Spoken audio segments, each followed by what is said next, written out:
Ever wonder how to transfer basic model into smooth, polished object with just a few clicks? In this tutorial, I'll show you the secret behind Blender's Subdivision Surface Modifier and how it can instantly elevate your 3D model. Hi everyone, welcome back to my channel The Universe Tech. In today's video, we will be diving into the Blender's most powerful tool, the Subdivision Surface Modifier. Whether you are beginner or already familiar with Blender, understanding this modifier will help you creating smoother and more detailed models for your projects.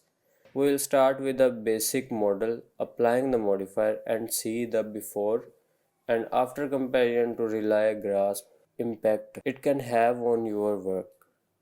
So let's create the basic model without applying any subdivision modifier. So I want to create a basic model, delete all these things, and now I want to delete this. If I want to model a simple cup or bottle or any glass, let's delete it and shift A for adding this circleness. We can add circle, and for beginners F fill, and now extrude this like this, and E S.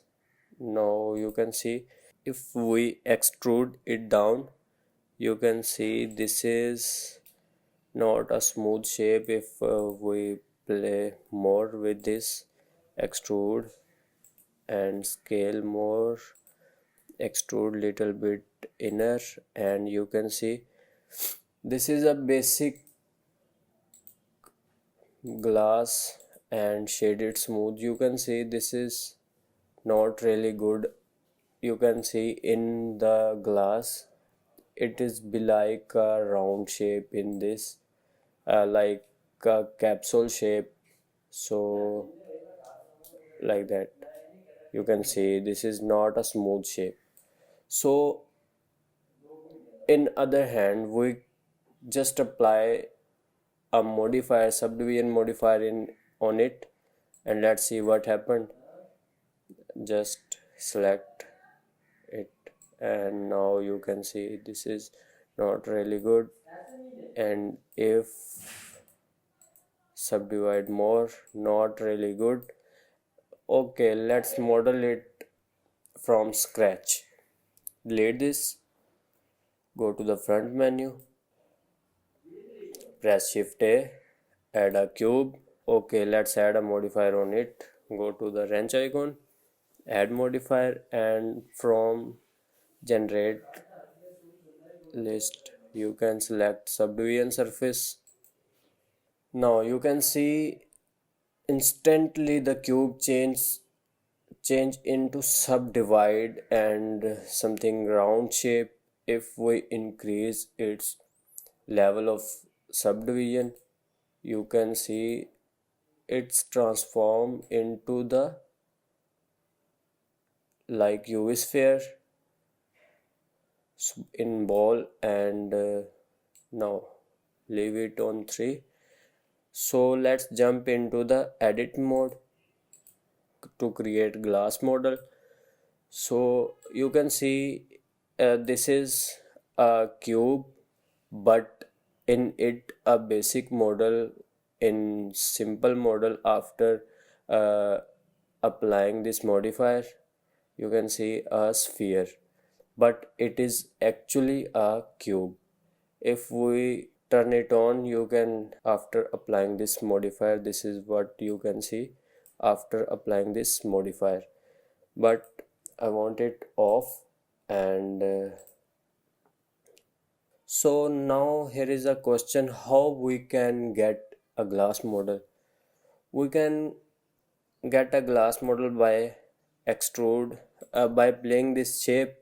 If I extrude it, you can see this is be like a capsule. If I add a subdivision in it, a loop cut with Control R, you can see this is, and drag it upward, and you can see this is creating a glass shape. And like this, add a loop cut in bottom, and now you can see this is like a round glass, and G into Z axis like this. Play with modifier, play with these shapes to get better. I want to select, okay, let's select this face and insert it, press I and insert, okay, extrude, leave it, and more extrude to down. Okay, now you can see this is be like a capsule.